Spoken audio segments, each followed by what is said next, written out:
Voilà, mes frères et sœurs, chaque fois que je prends la parole pour l'homélie, c'est habituel et normal, et j'y crois, pour moi, de dire prenez ce que peut être pris, mais surtout ouvrez-vous à celui qui explique la parole et qui nous habite et qui est l'Esprit Saint.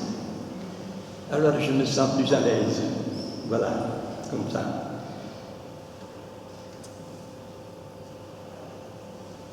La première lecture nous vient de nous rappeler l'efficacité de la parole.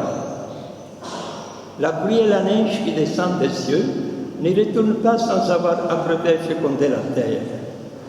Ainsi, ma parole qui sort de ma bouche ne me reviendra pas sans résultat, sans avoir fait ce qui me plaît, sans avoir accompli sa mission. Et la mission de la parole, c'est de nous transformer petit à petit, jusqu'à la fin de nos jours, à l'image du Fils du Père. Parce que nous avons été pensés, prévus, créés à son image. Par le refrain du psaume, nous avons déjà reconnu et proclamé cette efficacité de la parole. Tu visites la terre et tu l'abreuves, Seigneur. Tu bénis les semailles. L'assurance qu'il est là et il travaille à sa manière, avec son temps, sans faire trop de bruit, mais il travaille aussi dans notre monde. Dans la deuxième lecture, tirée de la lettre de Saint Paul aux chrétiens de Rome, le Seigneur nous révèle que l'action de sa parole ne concerne pas seulement nos vies personnelles, mais l'ensemble de la création. Aujourd'hui en particulier, on est très sensible à ça, n'est-ce pas? Eh oui. Mais c'est la parole de Dieu qui nous fonde dans cette réalité.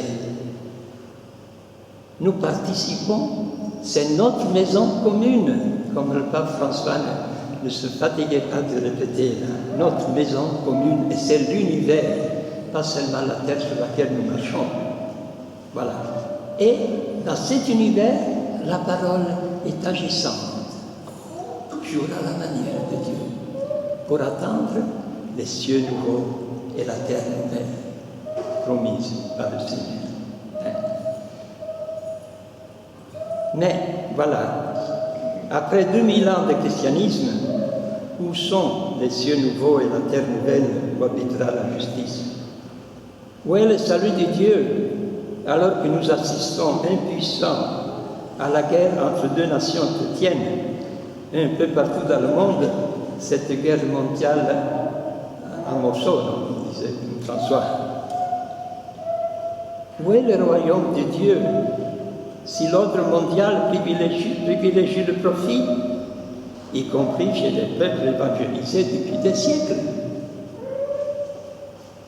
Et puis surtout, pour ce que nous concerne, nous, chaque dimanche, avec nous, partout dans le monde, des milliers d'hommes et femmes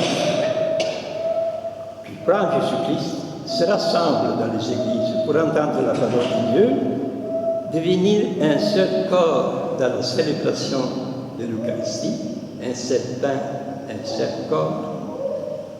Pourtant, nous remarquons que cette participation à la liturgie dominicale, et même pour beaucoup d'entre nous quotidienne, elle n'est pas toujours suivie d'un changement de vie. Et alors la question, pourquoi cela arrive-t-il? La parole de Dieu serait-elle inefficace?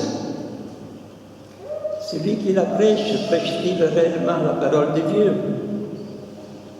Celui qui écoute vraiment et accueille la parole comme venant de la bouche de Dieu.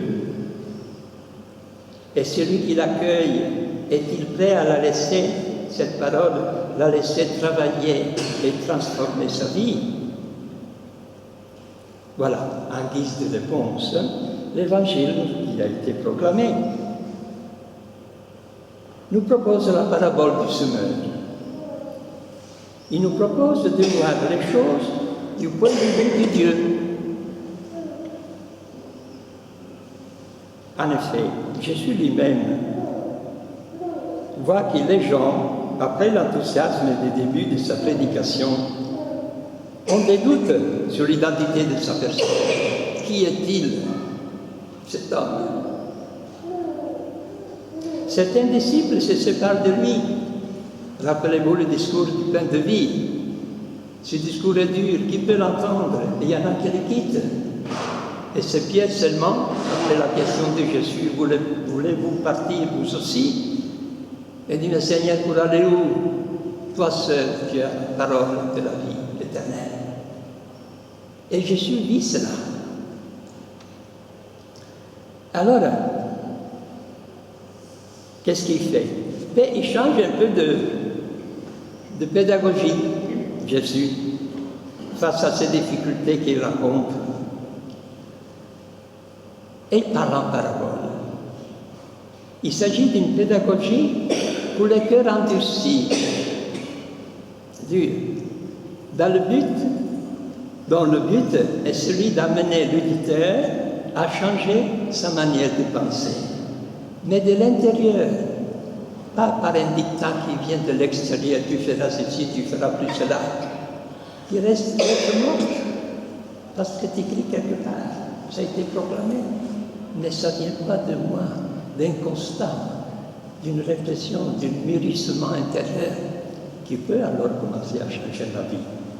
Voilà la parabole qui est donnée dans la gratuité, en respectant les libertés, et provoque, pour le cœur qui sont ouverts, la réponse venant de dedans. Alors regardons un peu brièvement cette parabole du semeur. Voici que le semeur est sorti pour semer. Jésus est sorti de la maison et monté dans une barque, qui est le symbole de l'Église. Et de là parla la foule assemblée sur les rivages. Les grains, Jésus place la semence au centre de la parabole.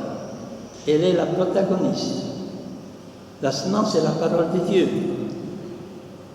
La parole révélée par le Père, par son Fils Jésus, qui est à la fois la parole de Dieu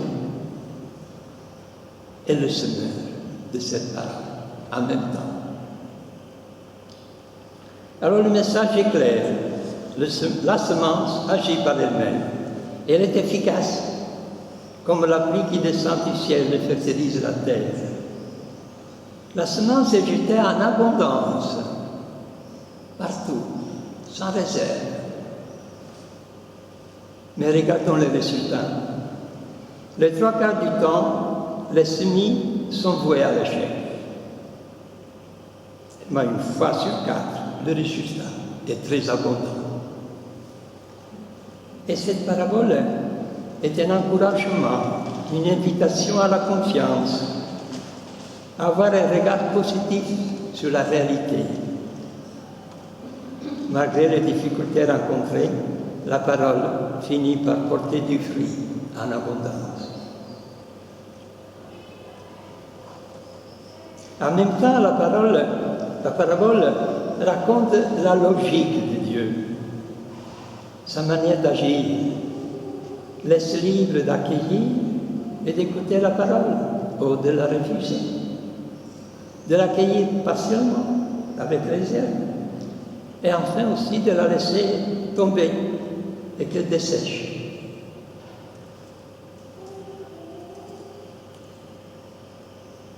Alors regardons un peu le terrain qui accueille la semence, les terrains. Il y en a 4. Il ne s'agit pas de 4 catégories de personnes, mais de 4 types de terrains qui sont en même temps et toujours et jusqu'à la fin de notre vie en nous. Voilà la nécessité, l'urgence toujours du discernement avec la parole et l'Esprit Saint qui l'éclaire en nous. Alors le premier terrien, nous l'avons entendu, c'est la route, un cœur endurci. Jésus constate autour de lui qu'il y a des cœurs apparemment imperméables à toute sollicitation de la parole. Pourquoi? Parce qu'eux, ils savent. Tout est clair, ils n'ont besoin de rien. Sur ce cœur endurci, la semence rebondit. Alors Satan vient et l'emporte, comme un corbeau qui descend sur le grain.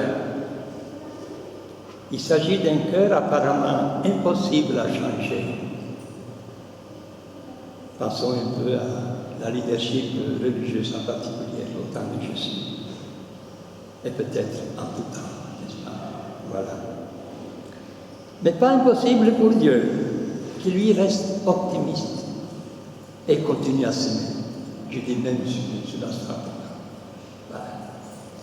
Puis Jésus continue, et la semence tombait sur un seul pierreux.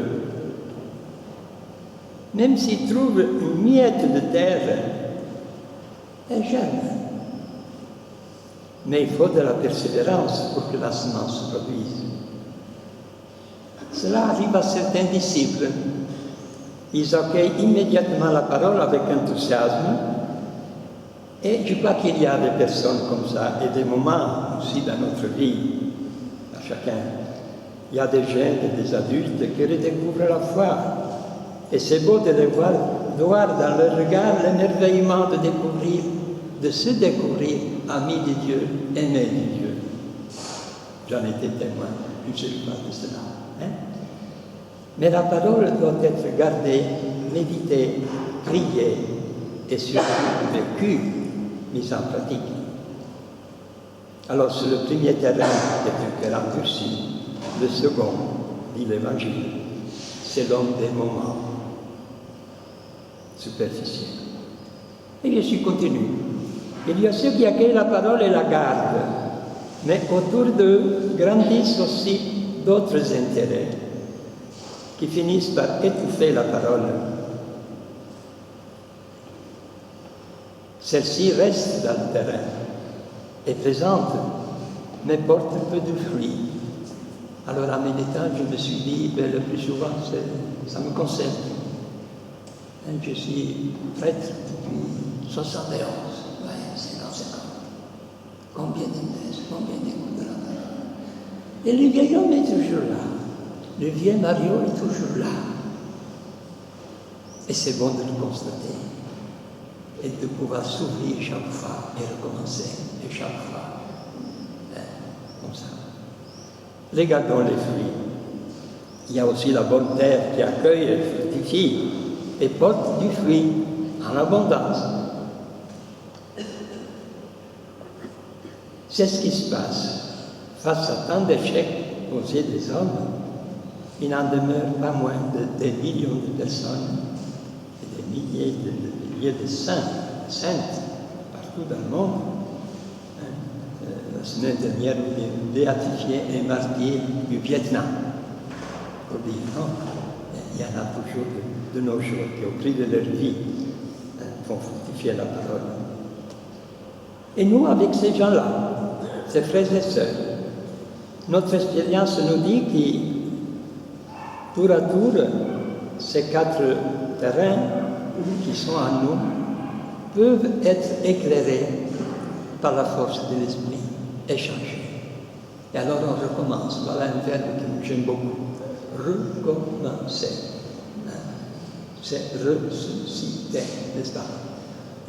Et c'est Saint Jean qui, vous vous rappelez, qui dit, nous savons qu'ils nous sont passés de la mort à la vie, une fois pour toutes, non, tous les jours, parce que nous aimons nos frères. Voilà la clé et le secret de la résurrection. Tu as des problèmes, tu es tenté de recroqueviller sur toi-même, laissez-moi tranquille. Okay? Et non, c'est la nécrose.